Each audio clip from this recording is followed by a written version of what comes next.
उत्तराखंड के बहुचर्चित अंकिता भंडारी हत्याकांड में एक बार फिर अहम मोड़ सामने आया है। मामले से जुड़े कथित वीआईपी नामों और वायरल ऑडियो रिकॉर्डिंग को लेकर चर्चाओं में रही अभिनेत्री उर्मिला सनावर आज हरिद्वार के रोशनाबाद स्थित न्यायालय पहुंची, जहां उन्होंने जांच से जुड़े अपने मोबाइल फोन को विधिवत रूप से कोर्ट के समक्ष जमा कराया। उर्मिला सनावर ने बताया कि यही वो मुख्य डिवाइस है जो इस मामले में एक अहम साक्ष्य के रूप में जांच एजेंसियों के लिए बेहद जरूरी है। उन्होंने कहा कि मोबाइल फोन को सील कर फॉरेंसिक लैब भेजा जाएगा और उसकी वॉइस सैंपलिंग की प्रक्रिया भी पूरी कर दी गई है।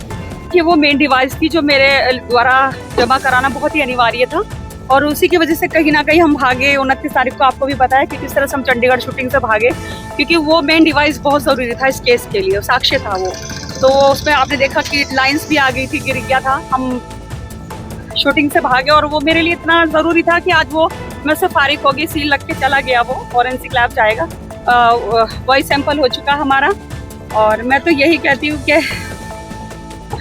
उस बेटी को न्याय मिला, अंकिता भंडारी की जो हमने आवाज़ उठाई और जिसकी वजह से आज सीबीआई जांच के ऑर्डर मिले और ऐसे केस के सीबीआई जांच के ऑर्डर मिले जो केस बंद हो चुका था, जिसके अपराधियों को सजा हो चुकी थी। 3 अपराधी उसमें जेल काट रहे हैं और वो केस रीओपन आया। तो ये कोई छोटी बात नहीं, बहुत बड़ी बात है कि एक ऐसा केस अपने आप में खुद एक अपने आप में एक वो इतिहास बन चुका है।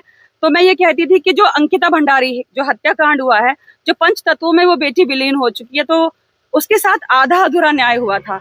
और आई होप सो, मुझे ऐसा लगता है कि जो भी उसमें वीआईपी का नाम आ रहा है, वो वीआईपी का नाम जो भी है, सीबीआई जांच दूध का दूध पानी का पानी करेगी। और उत्तराखंड की जनता से मैं यही कहना चाहती हूँ कि उत्तराखंड की जो जनता है थोड़ा सा धैर्य बनाए रखे, क्योंकि वो पल में कुछ हो जाती है, पल में कुछ हो जाती है। जांच की बात अभी दिन कहाँ थी बताती हूँ। तो बस मैं उत्तराखंड की जनता से यही कहना चाहती हूँ कि हमने जब पहली आवाज उठाई, हमने इसके लगभग 20 दिन हो चुके, तो उनको सबको बहुत सारे विरोधी कह रहे थे कि सामने नहीं आएगी, साक्ष्य जमा नहीं कराएगी, फोन जमा नहीं कराएगी, सिर्फ और सिर्फ सोशल मीडिया पे टीआरपी लेने के लिए सब चीजें कर रही है। लेकिन आज हमने उत्तराखंड की जनता से जो वादा किया था, वो वादा हमने दोनों वादा पूरा किया। एक तो हम जैसे भी आए, भाग के आए, हम अंडरग्राउंड रहे, लेकिन हमने वो डिवाइस, हमने उत्तराखंड की जनता से हमने वादा किया था, वो वादा पूरा किया। दूसरा, जो उत्तराखंड की जनता से हमने कहा कि सीबीआई जांच होगी, जो हमने मांग की थी माननीय मुख्यमंत्री जी से, माननीय पुष्कर सिंह धाकड़ धामी भाई से, वो सीबीआई जांच के ऑर्डर हुए और अब जो भी आगे की कार्रवाई है वो सीबीआई करेगी, जो भी है। ये एसआईटी को आप दे सकते थे, लेकिन आपने कोर्ट में दिया है। देखिए, ऐसा नहीं है कि एसआईटी पे भी हमें पूरा विश्वास था, लेकिन फिर भी बहुत सारे मैंने देखा जो भी उत्तराखंड के जो लोग थे इस केस को लेके बहुत ही ज्यादा ये थे कि नहीं भाई, एक होता ना विश्वास, कि विश्वास हम कोर्ट के जो प्रणाली होती है उसके ऊपर ज्यादा विश्वास करते हैं।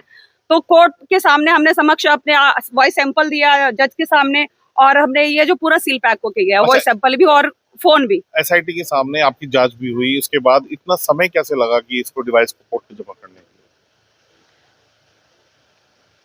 कई बार कुछ चीजें हो जाती है जो प्रॉपर पेपर कार्रवाई पूरी नहीं हो पाती, जो भी कुछ भी कह सकते हैं आप ना।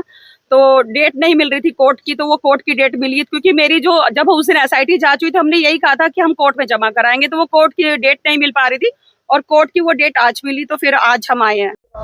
उर्मिला सनावर, वो नाम से टकरा गई। अंकिता भंडारी को पूरा न्याय दिलाने के लिए उर्मिला ने अपनी आवाज उठाई, जिसके चलते बंद हो चुका ये मामला दोबारा खुला और अब सीबीआई जांच के आदेश दिए गए हैं।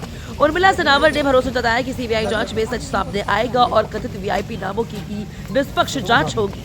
उन्होंने उत्तराखंड की जनता से धैर्य बनाए रखने की अपील करते हुए कहा कि कोर्ट की प्रक्रिया पर उनका पूरा विश्वास है। साथ ही उन्होंने स्पष्ट किया कि उनका एकमात्र उद्देश्य अंकिता भंडारी को न्याय दिलाना है।